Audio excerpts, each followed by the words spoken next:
Hope you're having an amazing one, Wrestlezona family, whenever you happen to be tuning in. My name is Lance Reese, your definitive host for the hour.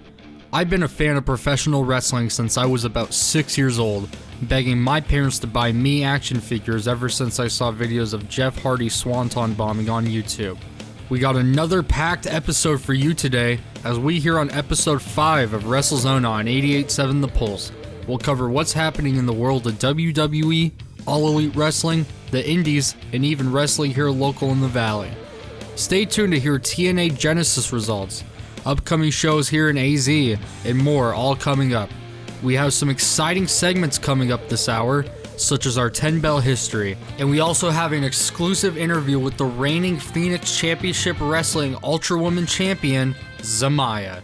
Just a quick recap of the January 20th episode of Monday Night Raw via Bleacher Report. 4 days before WWE returns to NBC for Saturday night's main event, pro wrestling's preeminent promotion hit Netflix streaming with the latest episode of Raw, headlined by a WrestleMania 40 rematch pitting Seth Rollins against Drew McIntyre.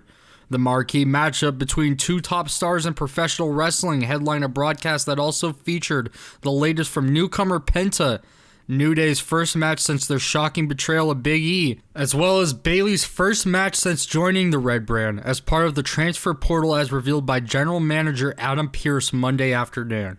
Jey Uso kicked off the show, just days away from his shot at the World Heavyweight Championship against Gunther. The Ring General interrupted him and reiterated that Uso is a mascot. This fun-loving cartoon character does not belong as World Champion, and he won't be after Saturday night's main event. Uso responded, reminding Gunther that he headlined the biggest show of the year, and after Saturday, he will be the World Champion. There was limited physicality, just enough to sell the match, before Uso stood tall to close things out. This was exactly what it needed to be, the last opportunity to sell Saturday's show and the biggest match on it. A solid exchange in front of a red-hot crowd worked and generated more excitement for Saturday's main event. Next up was Rey Mysterio versus Kofi Kingston. WWE Hall of Famer John Bradshaw Layfield, also known as JBL for short, joined the commentary team of Michael Cole and Wade Barrett for Rey Mysterio versus New Day's Kofi Kingston, moments after taking a shot or two at Kingston and Xavier Woods. A back-and-forth match saw Mysterio overcome a strong effort from Kingston and interference from Woods to counter SOS into a roll-up for the win. After the match, Woods attacked Mysterio and set up for a New Day 2-on-1 beatdown, only for Cruz del Toro and Joaquin Wilde of the LWO to make the save. A cheap shot from Kingston led to Del Toro being knocked out on the floor, but the babyfaces still stood tall to close the segment. It feels like Kingston should probably not be taking losses as New Day continues to build its new heel persona, but this at least made sense in that, without Woods, Kofi could not best his Hall of Fame opponent. The match was quite good, though, even as Kingston discovers what his in-ring style looks like as a heel. Moving on, we have a promo from Sami Zayn. During the commercial break, Jackie Redmond caught up with Karrion Kross and Scarlett. The former hinted at the escalation of his rivalry with Sami Zayn, who consequently hit the ring to address the WWE Universe from there. Zayn believes he is in the upper echelon of WWE superstars. The only thing separating him from Drew McIntyre, Seth Rollins, and CM Punk is that they have world titles, while he doesn't. He entered himself in the Royal Rumble, just in time for Kevin Owens to appear. The prize fighter told his best friend that he can win the Rumble, and more importantly, they can headline WrestleMania together. But only if Owens wins the WWE title from Cody Rhodes at the Rumble on February 2nd. This was outstanding. Not only did it set the stage for Zayn vs. Owens at WrestleMania, but it teased it being for the top prize in the company. That is, if Zayn is willing to help KO as he did Roman Reigns. Owens puts his best friend in a tough position, creating a moral dilemma that the underdog from the underground must now confront as he pursues his goal of winning a world title. Ironically enough, Owens has become the manipulative figure that Reigns once was, descending to the level of selfishness he once despised the tribal chief for. Moving forward, Bayley and former WWE Women's Champion Nia Jax renewed their rivalry, this time on the Red Brand, as they squared off in singles competition. An early distraction from Roxanne Perez at ringside led to the irresistible force seizing control of the contest. Jax targeted Bayley's injured left arm and shoulder, forcing the babyface to essentially fight with one arm. Bayley fought back into the match, emptying her arsenal as she attempted to defeat her opponent. Jax absorbed everything thrown at her, delivered a pop-up Samoan drop, and finished her off with the Annihilator for an impressive victory. After the match, Women's World Champion Rhea Ripley hit the ring and unloaded on Jax, avenging the sneak attack suffered earlier in the show. Security pulled the competitors apart, but the hatred between them was strong enough that they broke free from them and brawled. Ripley threw down the challenge from there, her versus Jax on Saturday night's main event. On the heels of an awe-inspiring debut on last week's show, Penta returned to the squared circle for a showdown with former NXT United Kingdom champion, the Bruiserweight Pete Dunne. The heel dominated the action early and through the commercial break, utilizing joint manipulation to his advantage as he out-wrestled and punished the digits of his opponent. Penta fought his way back into the match, taking Dunne down with a Mexican Destroyer and Tope con Hilo. Moments later, after one last burst from Dunne, Penta utilized the Sacrifice Armbreaker and followed with the Penta Driver for the pinfall victory. The newcomer's presentation and in-ring work have exponentially elevated Penta upon his arrival to the brand. He is incredibly popular with the fans, has backed up the attention and hype with his performance between the ropes, and is treated by the commentary team like one of the top-tier stars on the show. A great follow-up to last week's flawless introduction. Michael Cole even mentions Rev Pro, noting that Pete Dunne and Penta worked against each other for the promotion back in 2017. Next up, CM Punk joined Jackie Redmond for an in-arena promo that may have only been seen internationally and for those Netflix subscribers without ads. The Chicago native vowed to toss 29 other superstars over the top rope and win the Royal Rumble, especially with the people behind him. Punk went one by one through Seth Rollins, Drew McIntyre, John Cena, Roman Reigns, and even Hulk Hogan before promising to settle old scores and cash in a favor if he needed to en route to his first Rumble win and a trip to WrestleMania. This was straight fire from Punk, the kind of fiery promo that enhances the overall excitement for a match tenfold. If this did not make the show, it should have. Next up on Raw, Dakota Kai bounced back from last week's Women's Intercontinental Championship Tournament final, teaming with Io Sky to score a big victory over Pure Fusion Collective Shayna Baszler and Zoe Stark. The heels beat down and isolated Kai through the early portion of the matchup, but a hot tag to the Genius of the Sky sparked a babyface comeback. Sky exploded into the ring, wiped out the opponents, and moments later escaped a Kirifuda clutch by hanging Baszler up on the top rope. The over-the moonsault finished her off and earned the win for the babyfaces. And in the main event of Raw, in a rematch of the WrestleMania 40 showdown, Seth Rollins and Drew McIntyre squared off in the main event of Monday's show. McIntyre gained early control of the match by sending his opponent across the commentary table and crashing to the floor. The Scottish Warrior dominated the action throughout the commercial break, but the Visionary mounted a late comeback. A top rope knee to the head stunned McIntyre for a 2 count, and a springboard senton earned another near fall. McIntyre countered Rollins' superplex Falcon Arrow combination with a driver for 2. Later, Rollins broke out a crossface, but McIntyre made it to the ropes, forcing a break. McIntyre responded with a Future Shock DDT, but Rollins kicked out. Drew beat down and brutalized Seth, all while taunting him. His arrogance cost him, though, as Rollins jackknifed him and scored a pinfall victory. After the match, McIntyre attacked Rollins. Sami Zayn made the save, but McIntyre laid him out.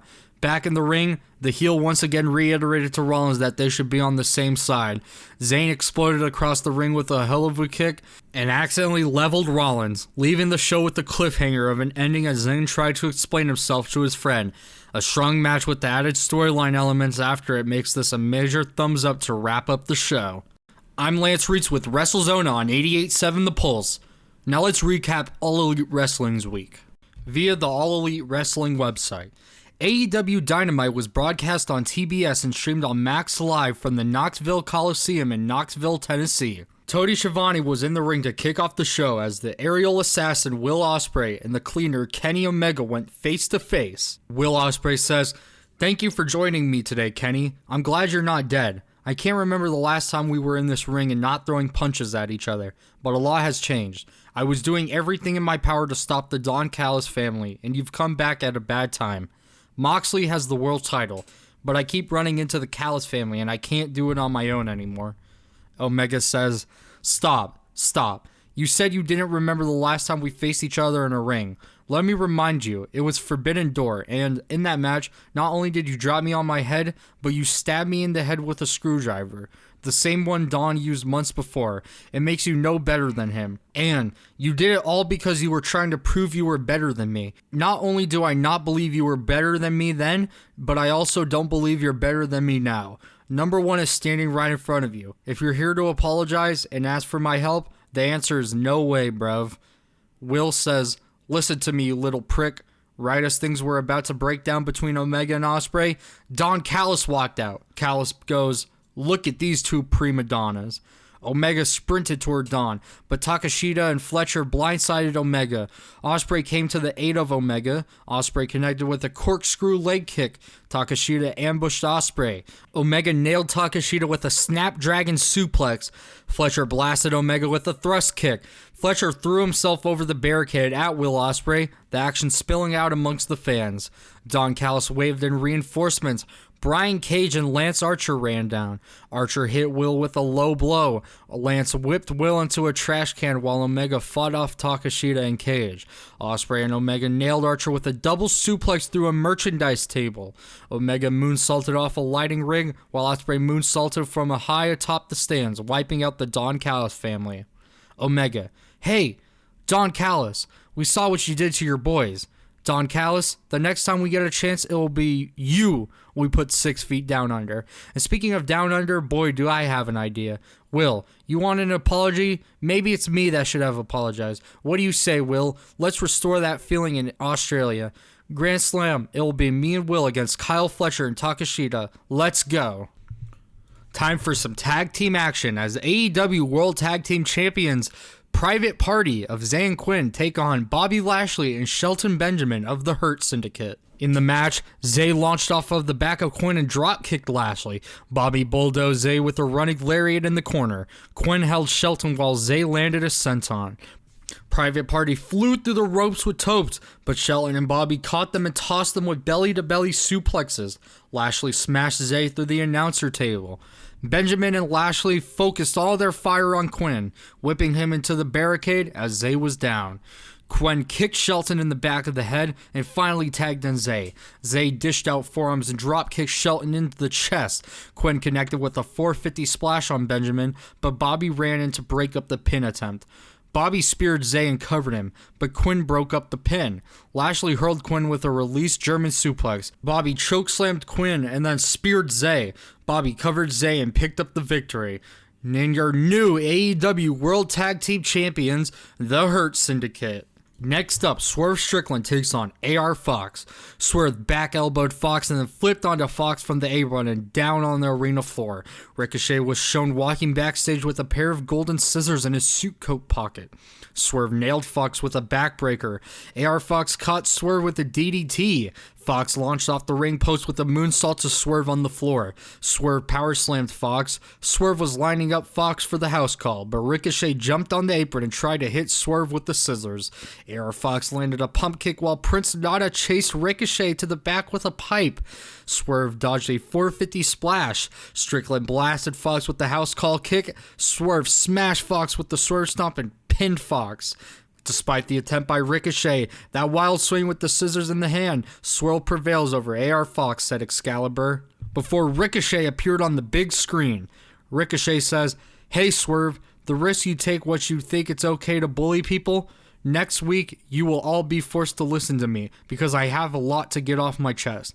Isn't that right, Prince Nana? I could cut you like a fish, but I need you to tell Swerve that while this may be his house, there's a new landlord in town and rent is due. Next up, Jamie Hayter takes on Julia Hart.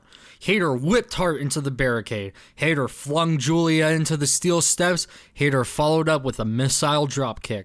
Julia Hart tried to match power with power and swept out Hayter's legs. Julia mounted Jamie and began to bash Jamie's head on the mat. Hayter chopped at Hart's knee as Hart climbed the turnbuckles. Hayter suplexed Hart off the ropes with an avalanche backdrop.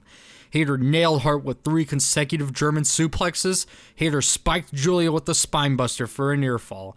Hayter applied a single leg crab, but Hart reached out to the ropes to force the break. Julia locked on the flying octopus hold. Hayter escaped with a backbreaker. Julia nailed Hayter with a crucifix bomb for a near fall. Hayter hit the hate breaker and then the Haterade and picked up the pinfall victory. And in the main event of the night, the rated R superstar Cope takes on Pac. Pac grappled Cope to the mat, but Cope escaped and applied a hammerlock. Cope grabbed Pac and planted him face first onto the ring steps. Cope sent Pac into the barricade. Pac saw an opening, used the ring as a weapon, and began to assault Cope with kicks to the neck and head. Pac jumped over the top rope with a plancha to Cope. Pac rocked Cope with a snap suplex. Cope came back with a John Woo dropkick. Cope planted Pac with a sky high. Cope swung for the fences and drilled Pac with a lariat. Cope spiked Pac with the impaler. Cope went for a spear, but Pac anticipated it and jumped over Cope. Pac applied the brutalizer. Cope collapsed as he got to the ropes, forcing the break. Pac pump kicked Cope to the back of the head. Pac followed up with the suplex. Pac slid in and applied the brutalizer again. Cope got to his feet with Pac on his back. Cope drove down Pac on his back. Cope speared Pac in the lower back. Cope speared Pac in the abdomen, attacking the core. Cope rocked Pac with a TKO-style cutter and pinned Pac. After the match, the Death Riders appeared on the big screen. Claudio hit the con chair too on the Rock and Roll Expresses. FTR were taped up to chairs. The Death Riders marched to the ring, surrounding it. The Death Riders swarmed Cope and began to assault him. Switchblade Jay White sprinted to the ring and came to the aid of Cope, cleaning house of the Death Riders. White went for the Blade Runner on Mox, but Wheeler nailed Jay with a low blow first. The Death Riders stomped Switchblade. Mox applied the Bulldog choke on Cope. Hopping into some TNA Genesis 2025 results via the TNA Wrestling website. TNA Wrestling presents Genesis live on pay-per-view from the Curtis Colwell Center in Dallas, Texas. As the official liaison between TNA and NXT, Ariana Grace arrives on the countdown to Genesis. She reveals that many of her friends will be here tonight. Kicking off the partnership between TNA and WWE is Ashante Adonis. He issues an open challenge to any TNA star, and it's answered by Jake Something. During that match, Something puts his power on display in the early going. Adonis turns the tide with the airdrop. Jake then spears Adonis in the corner, then cuts him off with a mid-air forearm shot. Something hits into the void to win. The System's JDC joins Tom Hannafan and Matthew Redwold on commentary as Leon Slater battles Call Your Shot trophy holder Frankie Kazarian. Kazarian pushes Slater off the top rope, sending him crashing to the floor below. Slater quickens the pace, flying with the top rope crossbody for 2. Kazarian catches him with the slingshot cutter for a near fall of his own. Slater soars over the corner turnbuckle, taking him out on the outside. JDC trash talks Slater from the announce desk. Kazarian gets his knees up on a Swanton 450 attempt, then rolls Slater up with a hold of the tights to win. As promised, Moose unveils the new X Division Championship belt ahead of his match for the title against Ace Austin. The bell rings and Austin immediately goes on the attack with a running dropkick. The fight spills to the outside where Moose whips him into the barricade. JDC provides a distraction, allowing Moose to hit a thudding chokeslam into the apron. Austin just makes it back into the ring before the referee's 10 count. Moose connects with the GTH, but Austin stays alive. Austin fights back with a series of strikes, then counters another GTH attempt. Moose inadvertently spears JDC, allowing Austin to capitalize with the fold on the outside. The System's Eddie Edwards and Brian Myers appear at ringside, but Austin takes them out with Sword to Glory. Moose spears Austin out in midair for a very close near fall. Moose counters the Art of Finesse, then hits one final spear to win. Next up on the card was The System versus Eric Young and Steve Macklin. The competitors finally enter the ring and our next matchup is underway. Alicia trips up Macklin from the outside, allowing the System to gain control. After several minutes, both Macklin and Eddie are down following double clotheslines. Macklin makes the tag to Young and he goes on the attack. Young hits Myers with a top rope elbow drop for 2. Alicia intercepts caught in the crosshairs for Macklin. The referee is distracted, allowing Alicia to strike Macklin. Myers follows up with the spear, but it's not enough. Young prevents the System Overlord as Steve spikes Myers with KIA to win. Also appearing on the card, Josh Alexander battles Mike Santana, and who will make their opponent say, "I quit"? We learned earlier that night that the Northern Armory had been banned from the building. Santana leaps over the top, crashing into Josh Alexander on the outside. Santana sets up a table at ringside, but Alexander makes him pay with a belly-to-belly throw. Josh locks in a figure-4 leg lock, wrapping Mike's legs around the steel ring post. In the ring, Alexander hits 2 German suplexes. Santana connects with the running cannonball into the corner. Alexander crushes and burns on a moonsault attempt. Alexander secures an ankle lock, but Santana's boot comes off. Santana goes crashing through a table, but it's not enough to make him say, "I quit." Alexander assaults his ankle with a steel chair, and Santana tells Josh he'll have to kill him. Alexander hits the C4 spike, but Santana springs to his feet. Mike gains control with the top rope frog splash, followed by spin the block. Alexander does not say, "I quit." Turnabout is fair play as Santana zip ties Alexander's hands together. Santana hits another spin the block, cannonballs the table as Alexander crumbles beneath. Mike whips him with a slapjack, then threatens to drive his face into the steel steps, forcing Josh Alexander to say, "I quit." Also notably on the card, NXT Tag Team Champions Fraxium pay a visit to watch ringside as the Hardys defend their titles successfully against the Rascals. It's time for the main event as Joe Hendry challenges Nick Nemeth for the TNA World Championship. Despite being banned from ringside, Ryan Nemeth appears in the crowd after purchasing a front row ticket. Nemeth slows the pace as he begins to wear Hendry down. Minutes later, Hendry hits a fallaway slam to begin building momentum. Joe goes for the standing ovation with Nemeth counters. Nemeth delivers a straight headbutt, but Joe bounces back with a pop-up powerbomb for 2. Hendry connects with an attitude adjustment for another near fall. The former Dolph Ziggler attempts a top rope crossbody, but Hendry rolls through. Nemeth counters into a famouser for 2. Hendry hits a fallaway slam from the turnbuckles. Frankie Kazarian makes his way to ringside with the Call Your Shot trophy, but John Layfield neutralizes him with a clothesline from HE double hockey stick. Ryan Nemeth jumps the guardrail and gets a right hand from Layfield. In the ring, Hendry hits the standing ovation, but somehow, someway, Nemeth kicks out. Nemeth hits the danger zone, but this time it's Hendry who kicks out just in time. Joe has a resurgence, connecting with one final standing ovation to win the match and become the new TNA World Champion. Earlier in the week, TNA re-signed Frankie Kazarian. IZW's Monster 2025 event coming up in the Valley at Bullshooters in Phoenix, Arizona. I'm looking quite forward to the Frankie Kazarian versus Navajo Warrior match as we wrap up our local and indie section of the show.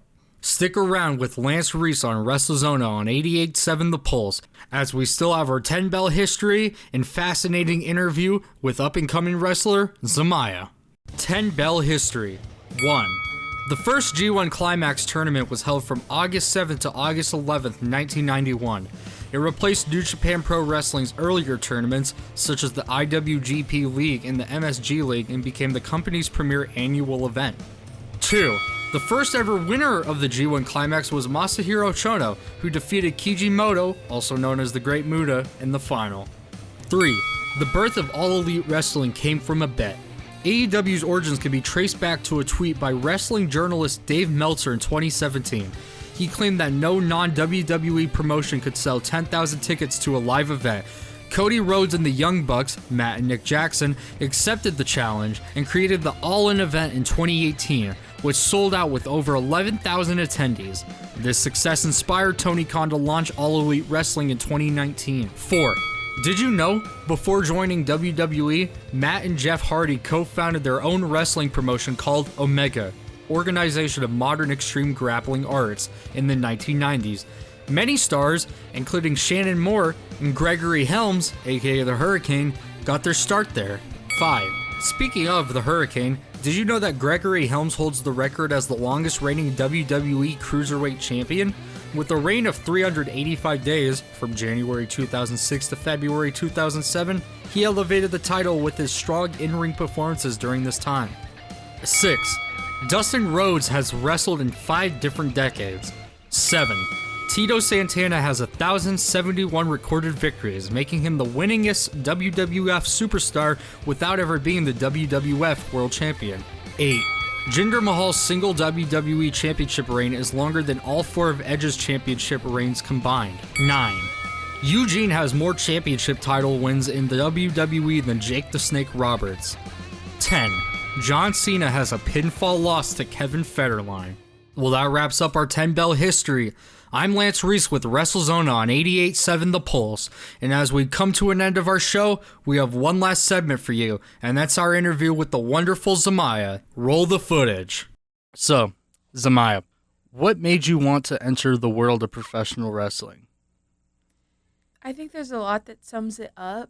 I know, there's always this ongoing joke between my parents that when I was born, that Monday Night Raw was on the TV while they were holding me in their arms. So I kind of say that that's when it started. But as I got older, it was always on the TV. My dad was obsessed with wrestling. Mm-hmm. So naturally, I started gravitating towards it. And I started watching it a lot more. And just seeing how much my dad loved it, it made me love it too. And the older I got, he started taking me to shows. And I just fell in love with it every time I saw it live. And by the time I was in high school, the obsession wasn't really going away. So I was like, I should try this. So being obsessed with it all through my life and then realizing the obsession was never going away, I thought, well, I got to do it. So that's kind of how it happened. I blame my dad for all of this. He got me obsessed. Would you say that's pretty commonplace with wrestlers getting into wrestling through family who have some interest in it? I'd say so. Speaking to a lot of my friends that also wrestle, I'd say that their families also watched it. And I think, especially in school, I feel like a lot of people around me also watched wrestling. So it was kind of like the cool thing to do in school. Mm-hmm. So how did you get started with your training, and what was that experience like? I actually started training right out of high school. I wrestled in high school because I knew I wanted to do this, and I was like, this might be the closest thing I get right now. So I wrestled in high school, but then as I was graduating, I was looking at different schools around Arizona, and the Arizona Professional Wrestling Training Center was actually like a 5-minute walk from my apartment. Oh, wow. So I was like, okay, I'll go to this one.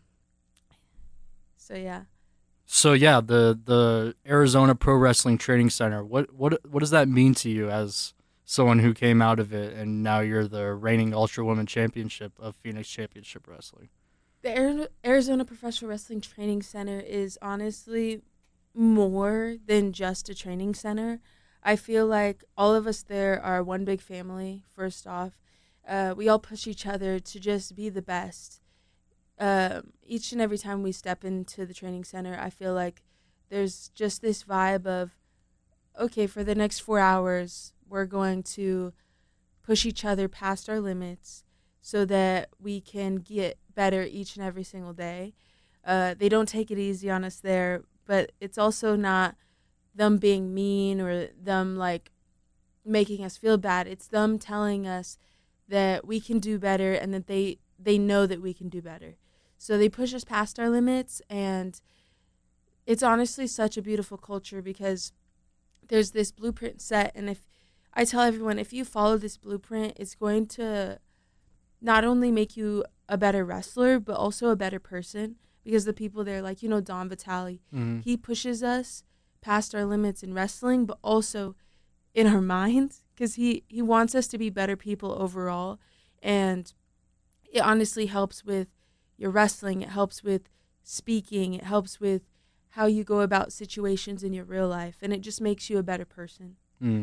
I've had the opportunity on this show to speak with Dom, and he's very inspiring. Just how in his dialect, like, that man knows what he's doing. And how would you say it's affected you having a mentor like Dom in your professional wrestling career?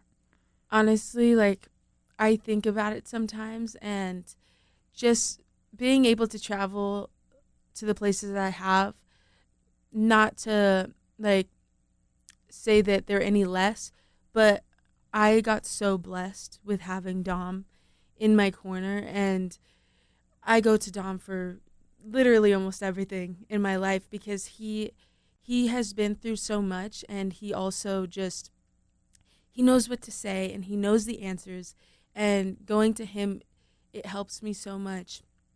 And I know that I speak for everyone at the school when I say that we all trust Dom because we know that he has nothing but good intentions for everyone in his life. And it's such a beautiful thing to just see him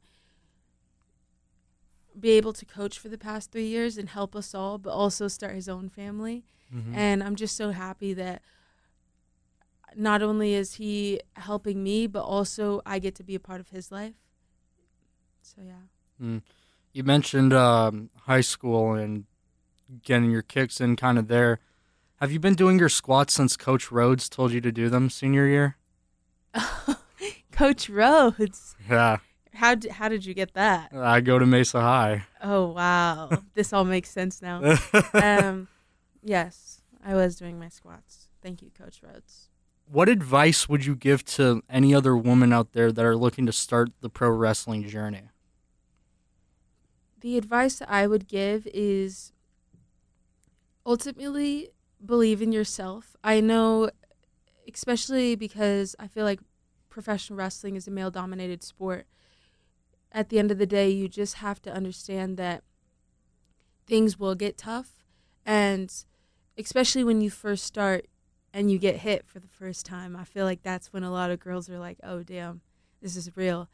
And it might get tough, and also having a lot of people, there's a lot of people that have negative inputs about women's wrestling, and I feel sometimes that could get girls down, but you just have to understand that women's professional wrestling is continuously changing and it's continuously evolving. So as long as we all believe in ourselves and we continue to push and knock down that door, that it's going to be a beautiful thing. So I tell everyone, you just have to believe in yourself. Because when I first started, I was super shy. I think Coach Rhodes could say this too. I was very quiet and I was very just negative towards myself, negative in my mind. But with my mentors and especially Dom, I was able to push past those voices in my head telling me that I can't do it. And once I started believing in myself and I started believing that I could do these things, that pushed me to the next level. What is harder for you as an athlete? Is it the physical or is it the mental aspect? I'd say the mental. I think physical, of course, everything's going to be hard just because wrestling in general is a hard sport to do. But like I said at the beginning, it was, okay, you can't do this. You're struggling. What are you going to do about it? And I would always get in my head about it. Even to this day, like sometimes I still get in my head. But once I was able to just shut those voices off and tell myself that I can do it, I was able to push past my limits. Even to this day, like when I'm down on myself or I'm struggling in a certain area of wrestling, I just sit there and I tell myself that I can do it. And it's really fixing what's in your head that will help you in the long run. If you could go one-on-one in a match with any wrestler of your choice, who would it be and why? I want to say Rhea Ripley, just because I feel like I'm someone that shoots for the stars, and she is the top dog right now, and she's doing everything that you're supposed to be doing. She is so strong. She looks like she's killing people when she's in the ring, and I think that wrestling her would just be a lot of fun, and we could beat each other up. What do you think Rhea does differently from other wrestlers? I think she's herself. I think when she first stepped into NXT, I know she had a completely different look, but over time she was able to evolve, and her confidence is like more than ever right now. Top notch. Yes. So I think she was able to just express herself completely, and that just showed the fans that this is that chick, you know? You have such a unique look. Where did you get the inspiration for your look, or is it just like you were talking about being yourself? Well, I got the inspiration from Bull Nakano Mm-hmm. originally, just because of the face paint and the hair, uh, and also Luna Vachon. I don't know Mm. so yeah, those two especially. And the more that I experimented with the face paint, I kind of just evolved into like kind of my own sort of look. Um, and like the hair dye and stuff. So yeah, Bull Nakano originally, and like over time, I think I'm just starting to get my own ideas of how to evolve it. Your wrestling style is very physical, I want to say. Who are some of the inspirations you looked up to then and now for your wrestling journey as an athlete? I'd say, well, when I was younger, I loved Triple H and I Mm-hmm. loved Randy Orton, Seth Rollins, CM Punk. Like those are the guys that I was like, okay, these guys are super cool, and I want to be just like them. But once I started training, I started to really look up to my trainers. I think they're amazing when they wrestle. Like they have such a unique style, and I always say I want to be just like them. uh, Gabriel Gallo. He's one Mm-hmm. of my trainers, and he's so great. And I just like I try and not copy him, but I'm just like I want to be just like you. Teach me how to be like you. Same thing with Joe Graves. He wrestles out here in Arizona, and he also comes down to the training center sometimes. Um, he calls me his mini me just because I'm like, dude, you are so cool, and you beat the heck out of everyone. I want to be just like you. Don Vitale, he's taught me a lot. Max, his name was Axel Keegan in NXT. They all just have, they all have different styles, but I kind of just like take little things from all four of them and try and morph it into what I do. Mm. What would you say is the crowning achievement of your pro wrestling career so far? I think I haven't thought about that. Mm. Um, this title was such a beautiful moment. I think when I first started training at the Arizona Professional Wrestling Training Center, a lot of them talked about PCW Ultra. And I remember when went to my very first one, I fell in love with it.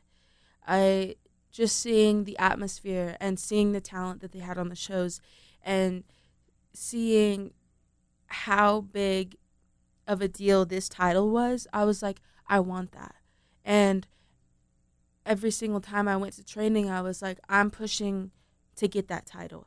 And so when I finally got it, I was like, wow, that was a goal that I set that I actually achieved. So I'd say that was one of the biggest moments. I think also just making my debut Mm-hmm. because for a long time it was kind of unknown. Like you train every single day and you're pushing to have your debut, but you don't really know when it's coming. Mine came out of nowhere. There was just a random day where Dom was like, I think we're going to have you have your first match. And I lost my mind. I was crying. There was so much tears, and I was just so happy. So I always remember that day just because it was something that I was thinking about, but I wasn't really sure when it was going to come. And when it came, it was such a beautiful thing, and all my family was there, like all of my family. So it was really cool. That is cool. Do you have a favorite memory as a pro wrestling fan? Hmm. I think I was really big fan of CM Punk, Mm-hmm. like really big fan. Still am, but I went to the Royal Rumble when he wrestled The Rock in Mm. Phoenix, and that was really cool because that was the first time I ever saw him live. He ended up losing, but it's fine. Yeah. But that was the first time I saw him live. I really loved that moment.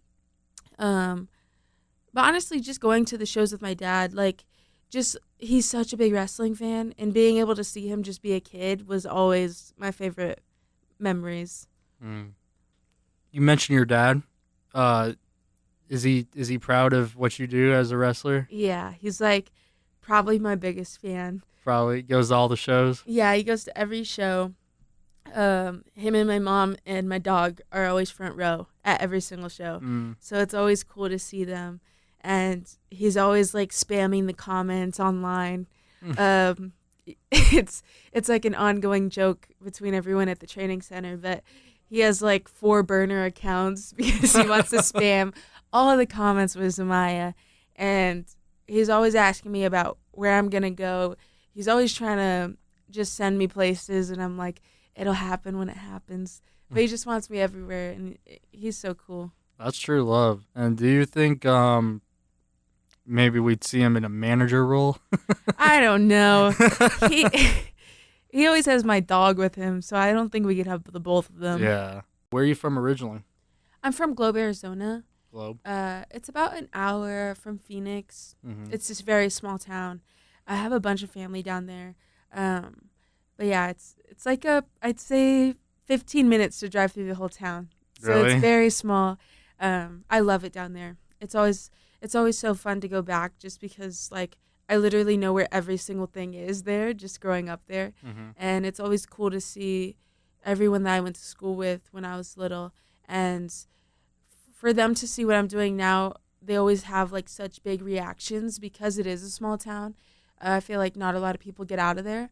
So they're always like, oh, it's so cool that you're doing this. And I'm just really excited because I really want to get a show out there too.